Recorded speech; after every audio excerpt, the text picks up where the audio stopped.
Good afternoon slash good evening everybody, whatever you want to call it. My name is Cody Lowe. My videos are mainly chirpy, happy and have no real moral but to entertain. But this video is very different, however. I'm going to be discussing visual impairment in some detail today, and I'm not just going to be discussing the biology, I'm going to be discussing a lot more. So let's get started, let's get right into it.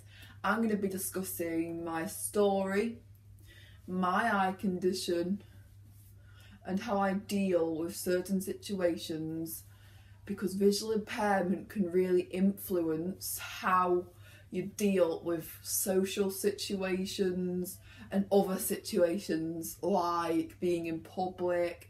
It can influence self-esteem, it can influence absolutely everything, and today we are going to be crossing all of those barriers.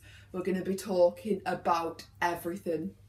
And I know I do have some visually impaired viewers out there, so if you are visually impaired, you could probably relate. So, first things first, visual impairment is where you either have no vision at all because of some condition, or you have low vision. I have low vision, and that means that I can see a little bit, but I can't see as well as you. And my means of getting around is a white cane, and that is a cane that you sweep in front of you and it detects different objects. And I'm going to be talking about my story, and I'm pretty strong when talking about this, and if I get emotional, so what? And yeah, let's get started. I have an eye condition called septo-optic dysplasia, and septo-optic dysplasia is when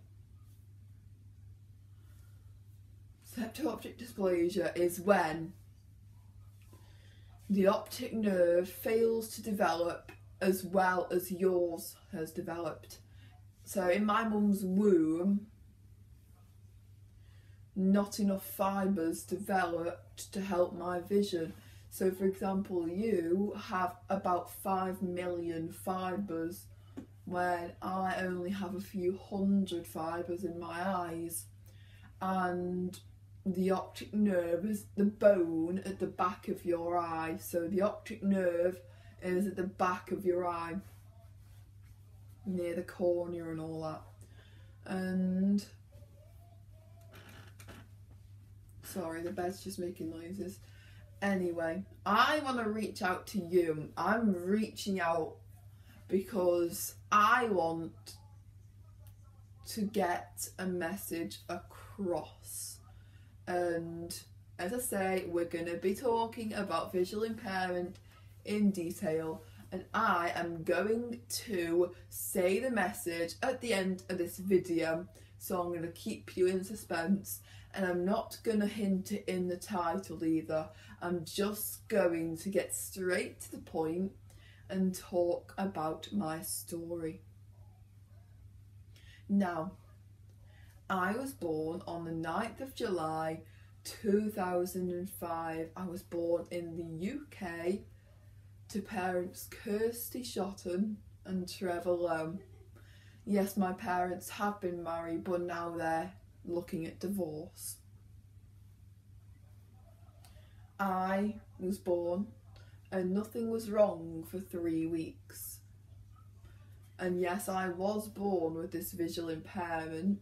It just didn't occur to my parents until quite late on, because usually babies develop their full vision at 3 weeks. They can focus, they can look around and everything. And my dad explained that he was so happy when he found out he was pregnant.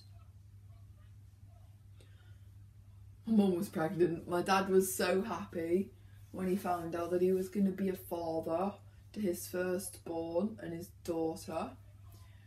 And my mum, you know, and my dad just hugged each other and said, you know, they're probably reminiscing, the opposite of reminiscing, wondering what's going to happen in their baby's life, wondering what's going to happen in the future. Then Cody Lowe came along, and about 3 weeks later they noticed that I wasn't focusing, in other words, wasn't zooming in on things as well as most babies should.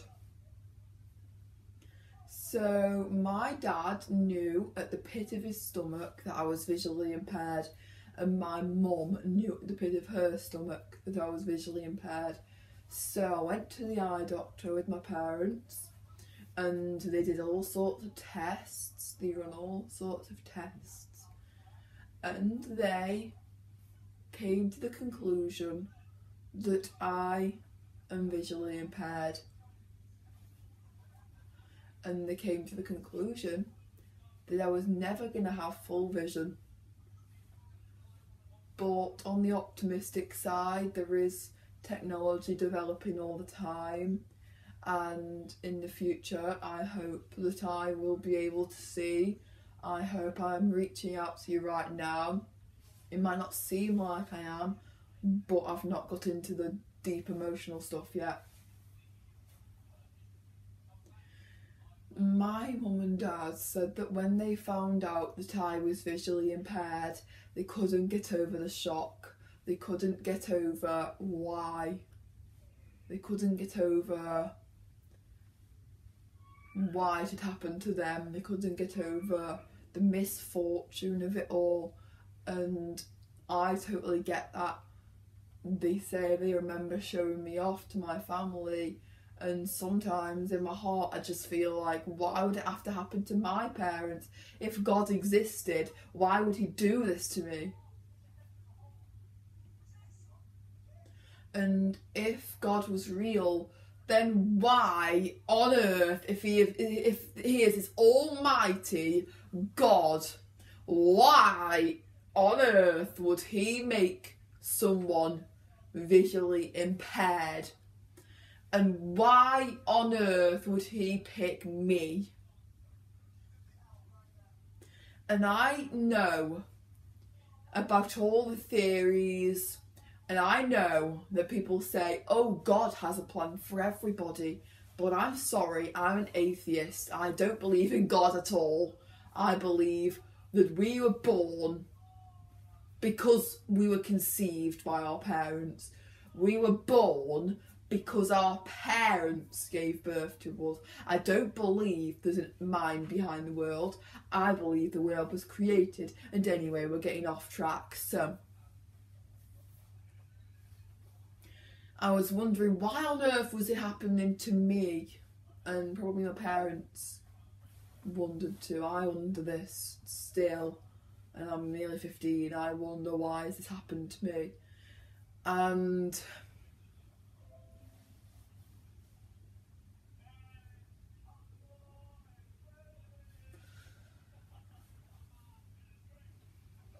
my parents just sorry, just wait a minute.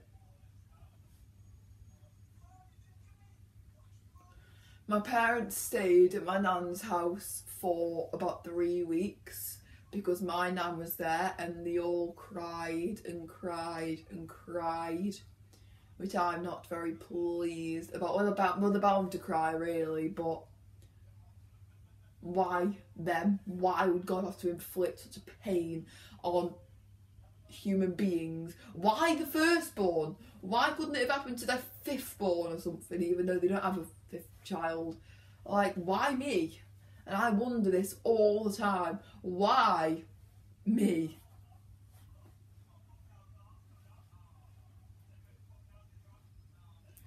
Septal dysplasia impacts people in many different ways. Sometimes septal dysplasia can wreck someone's vision indefinitely, forever. And sometimes sometimes the vision's completely lost indefinitely, and sometimes they have a tiny bit of vision, but I have no useful vision, really. Like, I can't go out in public on my own, go to the shops and all that, and I can't be unsupervised because of various different reasons, really, because I wouldn't really be able to see where I was going without a white cane or without some form of knowing my surroundings, getting my bearings, knowing where I am, knowing my surroundings, knowing what's going to happen to me, because I'm going to have to learn self-defence. I'm going to go to self-defence classes and I'm going to learn how to defend myself, because we never know if we're going to need self-defence in our world and in our lives. So my dad and my mum went home and everything was fine. I was a happy child. Not saying I'm not happy now, but I was a happy child. I played, I swam, I exercised, I did everything that a visually impaired girl would do, and I did everything that a normal girl, a normal infant girl would do. I cried, I did everything. And what I liked about that was that nothing seemed to hold me back. Yes, visual impairment does have its really low points, but most of the time I get through. And sometimes it really bothers me that I can't play video games like you can. I can't drive one day like you can. And I know technology's evolving, but it just doesn't feel the same. And I hope this is an eye-opener for you. I really do.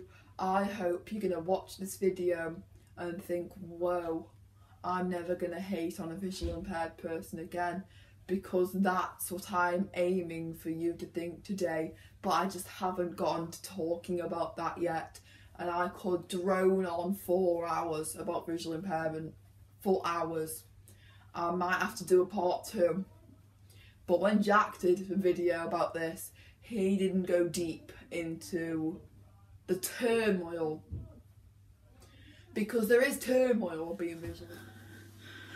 There really is. And I want, by the end of this video, for everyone to understand that there's turmoil. It's not just a matter of, here you go, just live because you're visually impaired. You've got to get on with it.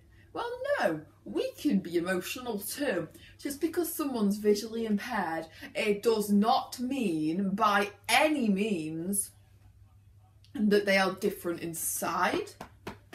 They have a heart and they have emotions and they have physicalities, they have needs, they have features, they have every single thing that you have.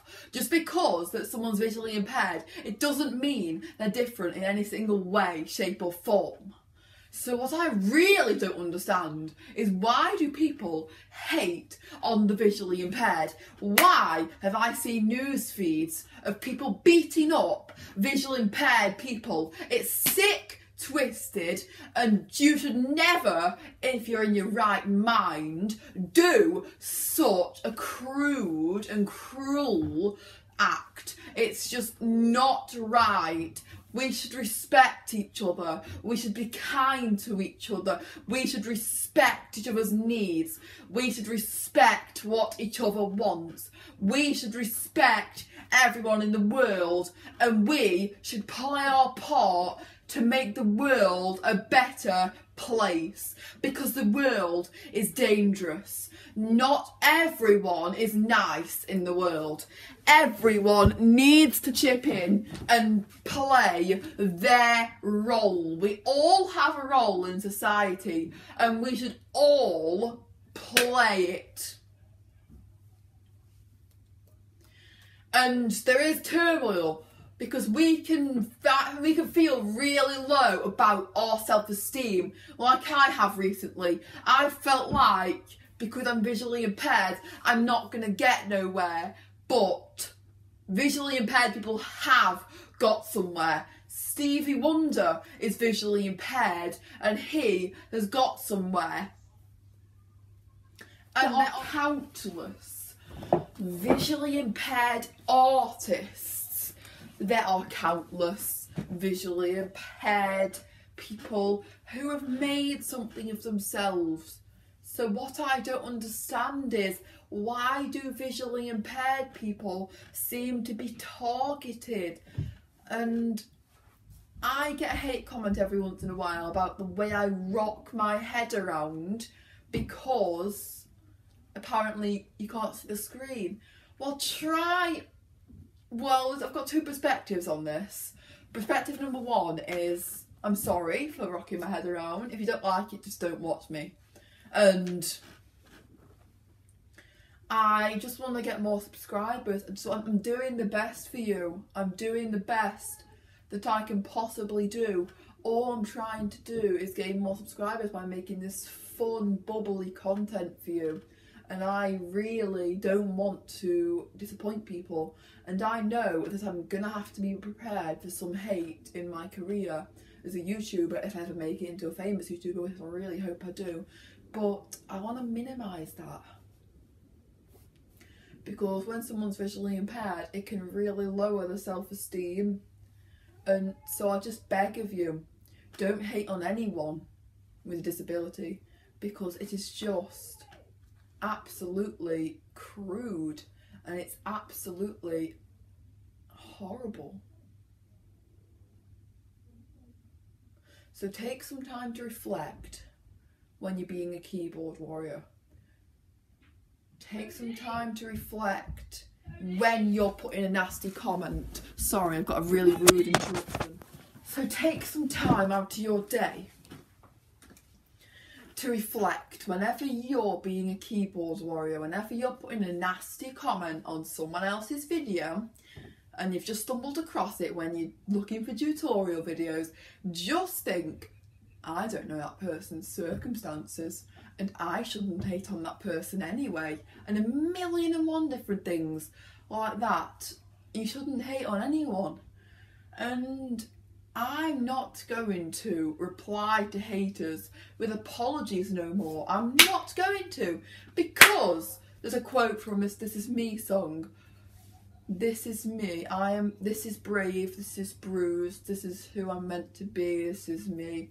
And I have decided that I'm absolutely not going to apologise, because what is apologising going to achieve? Apologising is just going to let the hater know that you have got to this heart of mine and it's not going to happen. So if you want to waste your time and hate on me, or if you want to be really rude and selfish and hate on another visually impaired person, then that's fine by me. But I want to stop this, because you just know that when you comment nasty things, you are upsetting another person's self-esteem. And just try and consider their circumstances. Try and consider what this person might be going through, because you have no damn idea what people might be going through. And when you put nasty comments, it's not gonna help, is it? No.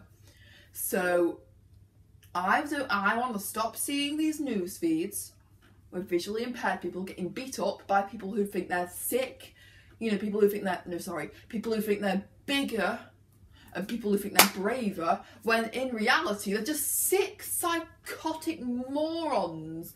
And I'd love to say a lot more about that. I'd love to swear on this video, but I can't, because obviously parents. But I'd love to, you know, emphasise how sick and psychotic these people are. And yeah, and I just put a plea for you. I want to plead with you. Don't hate on the visually impaired. And please, if you hate somebody, then that's fine. Just keep your thoughts to yourself. I just beg of you, keep your thoughts to yourself. Because you never know what you're going to do to someone's day.